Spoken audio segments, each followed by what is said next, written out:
BY same third छात्र paper 2 Sanskrit elective 1 board number 202 आपके पाठ्यक्रम में है।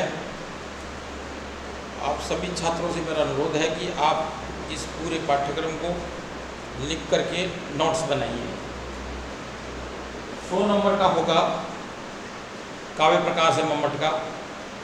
100 मार्क्स में से 30 इंटरनल के हैं, जिनमें से 11 मार्क्स लाने हैं। एक्सटर्नल के 70 मार्क्स हैं, उनमें से 25 लाने हैं। पास होने के लिए कुल 36 नंबर चाहिए।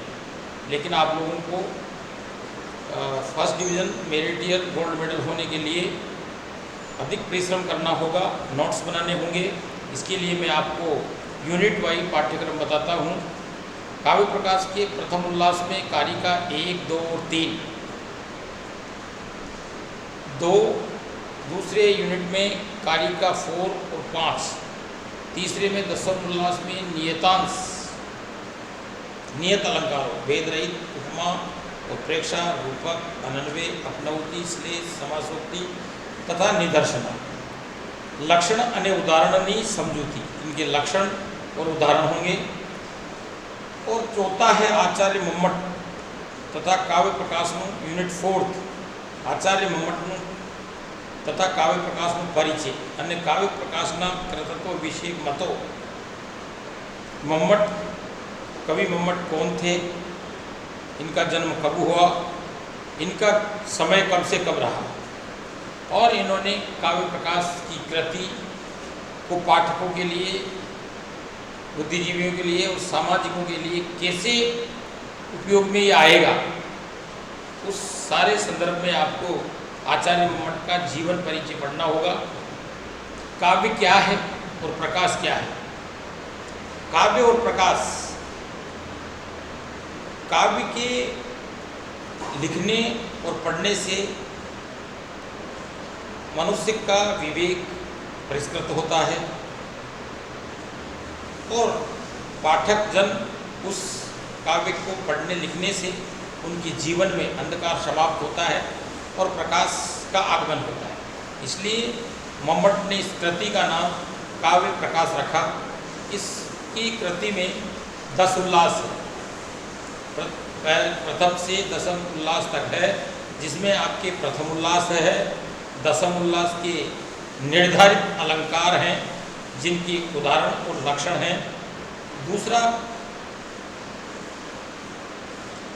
शक्तियाँ हैं, रस हैं और छंद है, और काव्य के विभिन्न प्रकार के भेद, ये सब इसमें सम्मिश्रित है, सम्मिलित है। इस काव्य प्रकाश से पहले भी काव्यकार हुए हैं। भामह जैसे, भामह जनक कहा गया है काव्य का, भीष्म पितामह कहा गया है, जिन्होंने काव्य की परिभाषाएं शरीरार्थ, छिन्न पदावली जैसे उदाहरण प्रस्तुत किए। वक्रोक्ति आया, कुंतक आया, ध्वनि के लिए आनंदवर्धन आए। काव्यकार समय समय पर हर प्रत्येक काव्यकार ने अपनी कृति के माध्यम से काव्य को पठन पाठन के लिए प्रस्तुत किया। और सभी मम्मट से पूर्ववर्ती काव्य के जो आचार्य हैं, उन्होंने भी काव्य के जो पहलू हैं, काव्य प्रकाश के जो पहलू हैं, काव्य के जो देने का जो मिशन है मम्मट का, उस कृति में काव्य प्रकाश के संबंध में जो प्रयोजन दिया है पहली कारिका में, उससे पहले हम एक मंगलाचरण करेंगे और उसके बाद हम इस काव्य को पढ़ने के लिए काव्य का आरंभ करेंगे। काव्य के जो लक्षण हैं, गुण है, रस है, भेद है, हेतु है, ये विभिन्न प्रकार से कई चीज़ें काव्य के बारे में बताई गई है। काव्य के पढ़ने से क्या लाभ है, काव्य प्रयोजन क्या है, काव्य भेद क्या है, और उसके पूर्ववर्ती जो आचार्य हुए हैं उन्होंने इस काव्य के संदर्भ में क्या कहा है, क्या है काव्य और काव्य के पढ़ने पढ़ाने से क्या फायदा है। सबसे पहले तो जो पितामह आचार्य भामह जो माने जाते हैं, जो आलंकारिक परिवर्तक रहे हैं, उनके अनुसार सबसे पहला उन्होंने, प्रयोजन से पहले मैं आपको एक बात बताऊं कि काव्य के जो काव्य प्रकाश है उसका सबसे पहले हम मंगलाचरण करेंगे, मंगलाचरण का आरंभ करेंगे और उसके बाद हम आपको अगले चरण में आपको प्रथम उल्लास का आरंभ करेंगे। उससे पहले मैं काव्य के बारे में आपको थोड़ा सा परिचय दे दूँ, जिसमें मम्मट के पूर्ववर्ती जो कवि रहे हैं, जैसे पितामह आचार्य भामह के अनुसार धर्म अर्थ काम मोक्षेषु वेचक्षण्यम कलासु च करोति कीर्ति प्रीति च साधु काव्य निवेशनम। काव्य प्रयोजन में चतुर पुरुषार्थ एवं कलाओं में निपुणता यश प्राप्ति का कारण है काव्य। काव्य के पढ़ने से क्या प्रयोजन यानी क्या लाभ है, क्यों पढ़ना चाहिए काव्य? तो आचार्य पितामह भामह ने सबसे पहले ये कहा कि काव्य में पुरुषार्थ चतुष्टय है, धर्म अर्थ काम और मोक्ष। कलासु च करोति कीर्ति, और कीर्ति प्रीति च साधु काव्य निवेशनम, यश की प्राप्ति की जाती है। फिर उसके बाद के जो आचार्य हैं, रीतिवादी आचार्य भामह, 8वीं शताब्दी काव्य 8वीं शताब्दी में काव्य में निपुणता यश प्राप्ति का कारण है। 8वीं शताब्दी में काव्य सत्य दृष्टा अदृष्टार्थ प्रीति कृति हेतु तवाद। काव्य अलंकार व्रति ने, रीतिवादी आचार्य वामन का ये मत था। ध्वनिवादी आचार्य आनंदवर्धन आए, उन्होंने कहा तेन ब्रह्म सहृदय मन कृतीय तत्स्वरूपम। आचार्य मम्मट ने सबका निरूपण करके अपना काव्य प्रयोजन दिया। पूर्व के जो आचार्य थे उनके मनोविनोद, विश्रांत, कीर्ति, प्रीति, ये सब काव्य की रचना सहृदयल है, समाज की दृष्टि से निम्न प्रकार से ये उल्लिखित है। इसलिए पूर्ववर्ती कवियों ने, पूर्ववर्ती आचार्यों ने काव्य को अपनी अपनी मत की दृष्टि से प्रस्तुत किया और वो पाठकों के लिए बहुत ही कामगार साबित हुआ, सामाजिकों को एक दिशा मिली और कवियों को लिखने पढ़ने का एक मार्ग मिला, जिससे लोग आगे बढ़ते गए। भामह के बाद वामन आए, कुंतक आए, ध्वनिवादी आनंदवर्धन आए। उसके बाद जो 11वीं शताब्दी में मम्मट काश्मीरी पंडित थे, राजा हरि सिंह के तत्वाधान में इन्होंने अपना काव्य लिखा, काव्य प्रयोजन, जो कि जिसके दशम उल्लास है। और 11वीं शताब्दी में इन्होंने काव्य रचना का प्रयोजन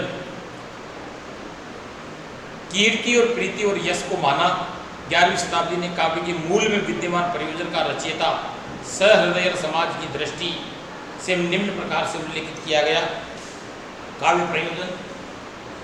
और उसके बाद उन्होंने ये मत प्रदर्शित किया कि काव्य के लिखने और पढ़ने से, काव्य के पढ़ने से यश की प्राप्ति होती है, यश मिलता है। किस प्रकार से इस काव्य के प्रयोजन के 6 प्रकार हैं, जिनको पढ़ने से पाठकों को और इन सब लोगों को किस प्रकार से जीवन में, मानव जीवन में, समाज में उस काव्य प्रयोजन से क्या लाभ होगा, छात्रों को, विद्वानों को और अन्य सामाजिक लोगों को।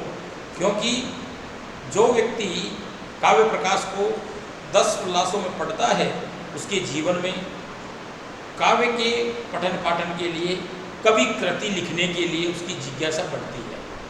क्योंकि उसमें शब्द, गुण, दोष, रस, छंद, अलंकार, प्रयोजन, वेद, हेतु, लक्षण, सभी चीज़ों को सम्यक दृष्टि से प्रस्तुत किया कि काव्य के जो 6 प्रयोजन है, यश है, काव्य में काव्यम यश से अर्थ करते व्यवहार विधि शिवेत रक्षते सत्य पर निवर्ते कांता समितियो उपदेश कीजिए। ये 6 जो प्रयोजन है, यश है, अर्थ करते है, व्यवहार विधि है, श्वेत रक्षते है, सत्य पर निवर्ते है, कांता समिति उपदेश कीजिए।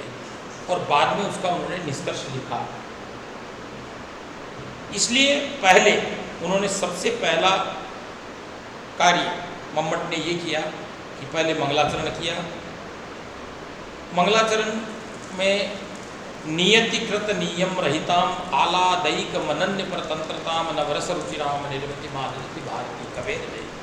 मैं उस माँ भारती को, मैं उस कवि की उस कृति को, उस माँ भारती को प्रणाम करता हूँ, नमन करता हूँ, जो नियतिकृत, जो नीति द्वारा निर्धारित है, विधि द्वारा, नेचुरल जो प्राकृतिक जो विधि है जिसकी संरचना हुई है, नियतिकृत नियम रहिताम, और नियमों से परे है, किसी के कोई कॉन्स्टिट्यूशन के बाउंडेशन में वो नहीं है।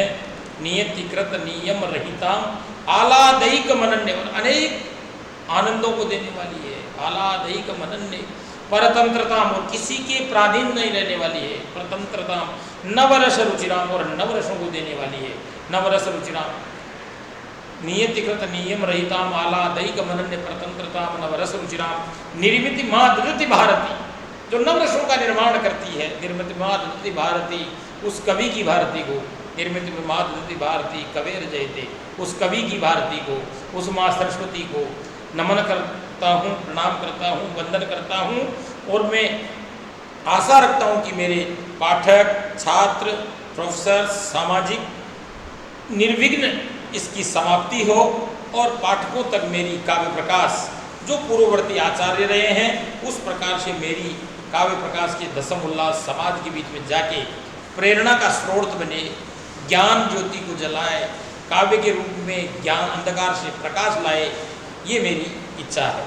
क्योंकि निर्विघ्नम, बिना विघ्न की, नियति बिना निर्विघ्न के समाप्ति हो, इसलिए मंगलाचरण से ये आरंभ मैं करूँगा। अगले जो भी मेरा व्याख्यान होगा उसमें मैं आपको एक एक करके, 1 बाय 1 करके मैं मंगलाचरण के बाद आपको प्रयोजन, भेद, लक्षण एक एक करके मैं बताऊंगा। क्योंकि देखो, काव्य प्रकाश के पढ़ने पढ़ाने से नियतिकृत विधि के द्वारा किसी के प्राधीन, किसी के अधीन नहीं रहने वाले। सरस्वती का वो प्रज्वलित दीप है, वो ज्ञानांकुरित है, जो आज पूरे विश्व को ज्ञानांकुरित करके एक माला में पिरोए हुए है। ये माँ सरस्वती की ये ज्ञान की देन है, ये ज्ञान ज्योति की है, जो कि आज पूरे विश्व को वसुदेव कुटुंबकम की एक श्रेणी में लाया है।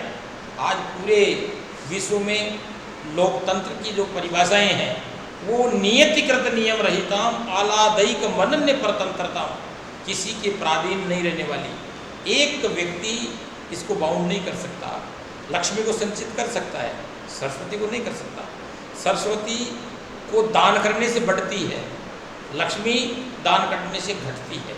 इसलिए माँ सरस्वती की एक एक ज्ञान पुंज प्रत्येक प्राणी तक पहुँचे, ये मंतव्य काव्य प्रकाश के माध्यम से मम्मट ने सामाजिकों तक पहुँचाने का कार्य किया है।